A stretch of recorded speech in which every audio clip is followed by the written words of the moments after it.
Hello everyone. मध्यकालीन भारत के इतिहास को हमने स्टार्ट किया था और ये कहानी मोहम्मद गौरी तक पहुंच गई थी। मोहम्मद गौरी क्या करता है कि जितने भी प्रदेश हैं उनको विजित करके कुतुबुद्दीन ऐबक को ये सारी जिम्मेदारी देकर लौट जाता है। 1192 में तराइन के द्वितीय युद्ध के बाद ये सारी व्यवस्था की जाती है। उनको कुतुबुद्दीन ऐबक पे बहुत ज़्यादा ट्रस्ट था क्योंकि वो बहुत योग्य थे। हालांकि मोहम्मद गौरी के उत्तराधिकारी इस प्रश्न पर मतलब इस घटना पर बहुत ज़्यादा प्रश्न उठाए कि क्यों कुतुबुद्दीन ऐबक को ये सारी जिम्मेदारी दी गई। तो कुतुबुद्दीन ऐबक को स्टार्टिंग डेज में बहुत ज़्यादा समस्याओं का सामना करना पड़ता है। 1206 ईस्वी की बात है। कुतुबुद्दीन ऐबक राजा बन जाते हैं, एक नए वंश को इस्टेब्लिश करते हैं, गुलाम वंश को। और इस बारे में आपको पहले ही बता दिया गया कि गुलाम वंश क्यों गुलाम वंश नाम पड़ा उसका, क्योंकि इस वंश के जितने भी राजा थे वो या तो गुलाम थे या तो गुलाम के पुत्र थे। तो स्टार्टिंग डेज में बहुत ज़्यादा प्रॉब्लम फेस करना पड़ा, बाहरी लोगों का प्रॉब्लम, प्लस भारत में एक नया राज्य इस्टेब्लिश हो रहा था तो भारतीय राजाओं का भी जो विरोध था वो जायज़ था। तो कुतुबुद्दीन ऐबक स्टार्टिंग डेज में काफ़ी ज़्यादा प्रॉब्लम में फंसे रहे, लेकिन उनके पास सेना बहुत विशाल थी। उस सेना के बदौलत उन्होंने अपने वंश को, अपने गुलाम वंश को बहुत सुदृढ़ किया, अपने साम्राज्य का विस्तार भी किया और सुल्तान की उपाधि उन्होंने त्याग दी थी। आप कुतुबुद्दीन ऐबक के बारे में डिटेल आप देखिए। सुल्तान की उपाधि उन्होंने त्याग दी थी। उन्होंने कौन सी उपाधि धारण की थी? उन्होंने मलिक या सिपहलसार की उपाधि उन्होंने धारण की थी। सुल्तान की उपाधि उन्होंने त्याग दी थी। 1206 ईस्वी में इस्टेब्लिश हो जाता है गुलाम वंश और मलिक और सिपहलसार की उपाधि के साथ कुतुबुद्दीन ऐबक इस वंश को आगे बढ़ाते हैं। कुतुबुद्दीन ऐबक के बारे में एक बात और बोली जाती है, बहुत सारे इतिहासकार अलग अलग वक्तव्य रखते हैं। एक इतिहासकार कहते हैं कि उनके साम्राज्य में शेर और भेड़ दोनों एक ही घाट पर पानी पीते थे। तो इससे ये आशय लगाया जा सकता है कि कितना समृद्ध था और कितनी शांति थी साम्राज्य में। बहुत सारे इतिहासकार उनको लाख बख्श की उपाधि देते हैं। लाख बख्श क्यों कहा जाए? अब उनको बहुत दानी थे, कुतुबुद्दीन ऐबक बहुत दानी थे, उनकी दानशीलता के कारण उनको लाख बख्श कहा जाता है। इन्होंने काफ़ी निर्माण कार्य भी किए। इनके निर्माण कार्य कुतुबी मस्जिद और सबसे फेमस दिल्ली का कुतुब मीनार, जिनको कि बाद में इल्तुतमिश ने उनके कुछ कंस्ट्रक्ट किया था, बाद में कंप्लीट किया उनको। और इसके अलावा कुतुबुद्दीन ऐबक ने अजमेर में 2.5 दिन का किला भी बनवाया था। मोहम्मद गौरी के कहने पर 1192 में ही उन्होंने 2.5 दिन का झोपड़ा भी बनवाया था। वो एक मस्जिद थी, बहुत कम टाइम में बना था।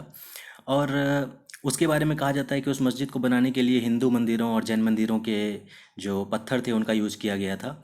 और भारत सरकार आज़ादी के बाद उनको ASI को सौंप देती है, आर्कियोलॉजिकल सर्वे ऑफ इंडिया उनको सौंप देती है। और आज वो मुस्लिम, हिंदू और जैन धर्मों के लोगों के लिए एक बहुत अच्छा एक टूरिस्ट प्लेस है। बहुत सारे टूरिस्ट वहाँ पे आते हैं। तो कुतुबुद्दीन ऐबक इस तरह से शासन करते हैं, लेकिन दुखद घटना उनके साथ क्या होती है कि उन्हें पोलो खेलने का, चौगान खेलने का बहुत ज़्यादा शौक रहता है। तो दुखद घटना क्या होती है कि 1210 ईस्वी में ऐसे ही एक खेलते वक्त वो घोड़े से गिर जाते हैं और उनकी मृत्यु हो जाती है। तो 6 से 10, 1206 से 1210, मात्र 4 वर्ष के शासन को इस्टेब्लिश करके वो उनकी डेथ हो जाती है। और इतना बड़ा साम्राज्य, जो नया नया साम्राज्य उन्होंने बनाया था, वो दूसरे के हाथ में चले जाता है, अपने उत्तराधिकारी को दे देते हैं। तो अब आप समझिए कि उनके उत्तराधिकारी पर कैसा प्रेशर होगा। एक नया साम्राज्य जिसके इतने सारे दुश्मन हैं और जो इस्टेब्लिश करता है वो मात्र 4 साल में साम्राज्य को इस्टेब्लिश करके अलविदा कह देता है। तो इसके बाद जो जिम्मेदारी आती है इस साम्राज्य की, वो आ जाती है इल्तुतमिश के पास। इल्तुतमिश के पास जिम्मेदारी आ जाती है। इल्तुतमिश कुतुबुद्दीन ऐबक का कौन लगता है? गुलाम। ठीक है, इल्तुतमिश कुतुबुद्दीन ऐबक का गुलाम था। यह एक ऐसा वंश है जिसमें कि गुलाम राजा बन जाते हैं। ऐसा नहीं था कि कुतुबुद्दीन ऐबक ने इल्तुतमिश को राजा बना दिया था। कुतुबुद्दीन ऐबक ने अपने पुत्र आराम शाह को राजा बनाया था। लेकिन आराम शाह जैसा नाम है ना, वैसा ही था वो बंदा, और बहुत मतलब लायक नहीं था साम्राज्य को। इतने बड़े साम्राज्य, वो भी ऐसी परिस्थिति में उसको संभालने में, उसके लिए क्वालिटी चाहिए। तो ये जो इल्तुतमिश था, इसके पास ये क्वालिटी थी। कुतुबुद्दीन ऐबक का बहुत फेवरेट भी था, अच्छे पद पे भी था उस वक्त, और अपनी योग्यता से उस पद पर आया था वो। तो जितने भी राज्य के बड़े अधिकारी थे उन्होंने मिलकर ये डिसाइड किया कि नहीं, इल्तुतमिश तुम कोशिश करो और इस आराम सा को यहाँ से हटाओ, तुम राजा बनो। तो इसकी मदद से राजा दरबार के जितने भी लोग थे, प्रबुद्ध लोग थे, उनके मदद से क्या करते हैं, इल्तुतमिश आराम सा को हरा देते हैं और खुद शासक बन जाते हैं। 1211 से 1236 तक इनका शासन चलता है। इल्तुतमिश को सर्वश्रेष्ठ गुलाम वंश के सर्वश्रेष्ठ शासक की संज्ञा दी जाती है। इसके टाइम में एक बहुत बड़ा सा अटैक होता है, चंगेज़ खां का अटैक होता है 1221 ईस्वी में इल्तुतमिश के टाइम में। लेकिन इल्तुतमिश की कूटनीति इतनी अच्छी थी कि क्या होता है कि इल्तुतमिश की कूटनीति के कारण ये जो चंगेज़ खां है, ये बाहर अटैक करके धन संपदा लूट के चले जाता है। किसी तरह का मतलब जो है राज्य पे अटैक करके शासन को गिराने का कोशिश नहीं रहता है चंगेज़ खां का। तो ये सब संभव हो पाता है इल्तुतमिश की कूटनीति के कारण। अब इल्तुतमिश के बारे में कुछ बातें जानिए।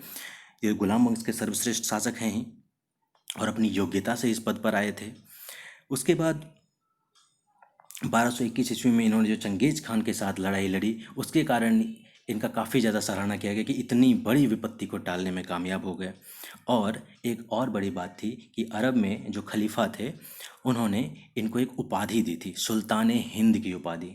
सुल्तान हिंद की उपाधि इनको अरब के जो खलीफा थे उन्होंने प्रदान की थी। मुसलमानों के ऊपर शासन करने का एक अधिकार ये उन्होंने इल्तुतमिश को प्रदान करते हैं कि आपको अधिकार है ये। उसके बाद इन्होंने जो साम्राज्य विस्तार किया था, बहुत लंबा चौड़ा साम्राज्य विस्तार किया था। अगर आप बात करें चौहद्दी की, तो ऊपर में हिमालय से लेकर नीचे नर्मदा तक और इधर बंगाल की खाड़ी से उधर सिंध प्रांत तक, तो लगभग नॉर्थ और मिडिल इंडिया का पूरा पार्ट जो है वो समाहित हो जाता है इसमें। तो ये था। इसी के कारण ऐसी परिस्थिति में साम्राज्य को संभालना, साम्राज्य का विस्तार करना और साम्राज्य को संपन्न करने के कारण इल्तुतमिश को गुलाम वंश का सर्वश्रेष्ठ शासक का संज्ञा दिया जाता है। अब इल्तुतमिश के जाने के बाद इल्तुतमिश अपनी बेटी को, इल्तुतमिश की जो बेटी थी रजिया सुल्तान, उसको अपना उत्तराधिकारी नियुक्त करके चले जाते हैं। क्वालिटी देख के, ऐसा नहीं था कि इल्तुतमिश के पुत्र नहीं थे, इल्तुतमिश के पुत्र भी थे, लेकिन उनकी पुत्री जो थी रजिया सुल्तान वो बहुत ज़्यादा क्वालिटीफुल थी, तो इल्तुतमिश उसको नियुक्त करके चले जाते हैं। राज दरबारियों को भी कुछ एतराज़ नहीं होता है, सोचते हैं कि लड़की है क्या शासन करेगी, यानी कि शासन का सारा जिम्मेदारी तो हमारे ऊपर ही आएगा, हम ही हमारे अकॉर्डिंग ही चलेगा। तो ऐसा सोच के राज्य के दरबारी जितने भी थे वो लोग सब एग्री हो जाते हैं। लेकिन रजिया सुल्तान वैसी नहीं निकलती है। रजिया सुल्तान जो है स्त्री है, इसके साथ साथ वो सैन्य प्रबंधन का बहुत अच्छे से ख्याल रखती है। रजिया सुल्तान स्त्री होने के बावजूद प्रेम संबंध स्थापित करती है, जो उस वक्त के रीति रिवाजों के बिल्कुल प्रतिकूल था। तो ऐसे कदमों के कारण जो दरबार के अमीर लोग थे वो बहुत ही ज़्यादा घबरा जाते हैं। इसलिए इनका शासन जो है ना ज़्यादा वर्ष तक चलता नहीं, बहुत ज़्यादा इंटरफेरेंस होने लगता है। लेकिन ये भी कूटनीति में पारंगत थी। अपने शासन का विस्तार करने के लिए ये क्या करती हैं, ये भटिंडा के राजा से विवाह स्थापित कर लेती हैं। वैवाहिक संबंध से साम्राज्य विस्तार की नीति पहले से चलती आ रही है, तो ये वो नीति अपनाती हैं और अपने साम्राज्य विस्तार करने लगती है। लेकिन मात्र 4 वर्ष की अवधि के बाद, 4 वर्ष की अवधि के बाद 1240 में उनकी जो है उनको मार दिया जाता है। उसके बाद उनके 2 भाई शासक बनते हैं। उनके दोनों भाई जो है उतने योग्य नहीं रहते हैं।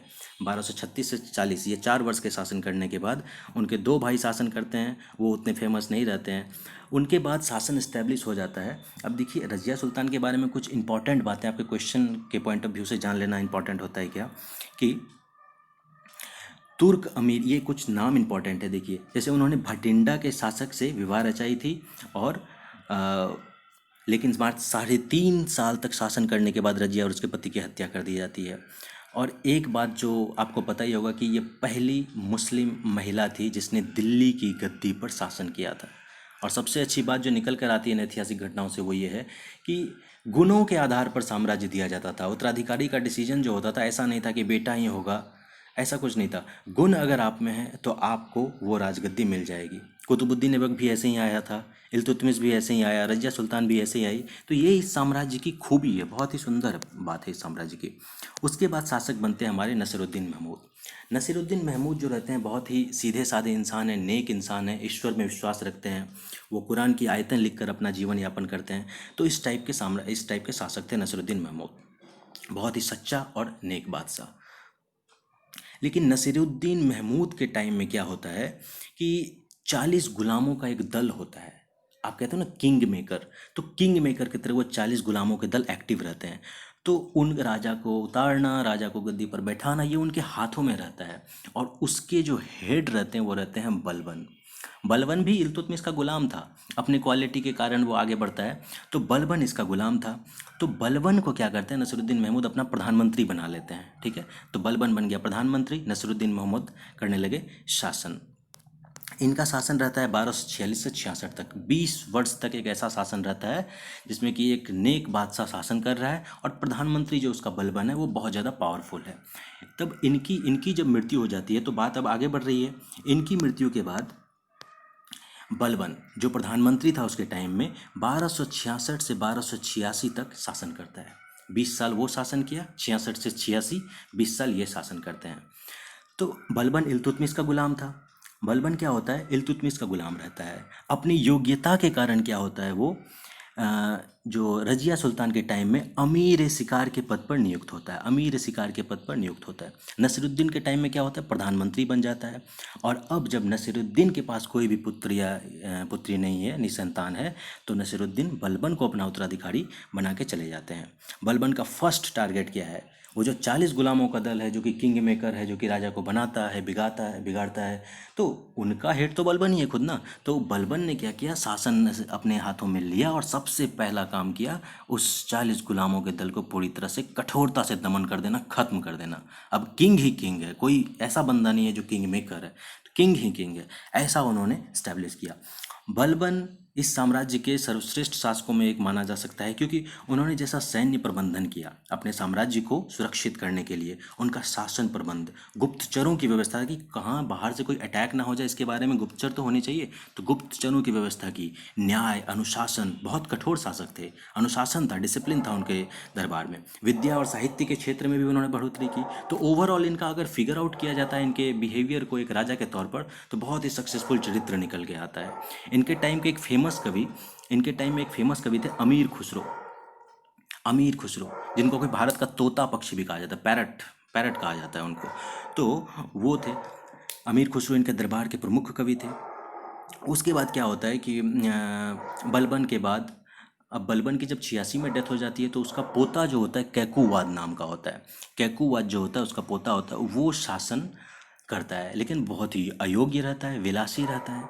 जिसके कारण क्या होता है, अगर आप अयोग्य हैं, अगर आप विलासी हैं, तो आपको फिर रहने नहीं दिया जाएगा। जलालुद्दीन खिलजी इस चीज़ का मौका उठाते हैं, मौका देखते हैं, फ़ायदा उठाते हैं और वो कैकुवाद को मरवा देते हैं और एक नया शासन इस्टेब्लिश होता है खिलजी वंश के नाम से। तो जलालुद्दीन खिलजी वंश को इस्टेब्लिश कर देते हैं इनके बाद। तो ये पूरी की पूरी कहानी रहती है गुलाम वंश की। 1206 में कुतुबुद्दीन ऐबक ने इस्टेब्लिश किया और कैकुवाद की मृत्यु पे आकर कहानी गुलाम वंश की खत्म हो जाती है। इसमें इंपॉर्टेंट पॉइंट हैं जिनको आप बार बार इनको देख के आप इसको याद कर सकते हैं। Thank you for watching this video.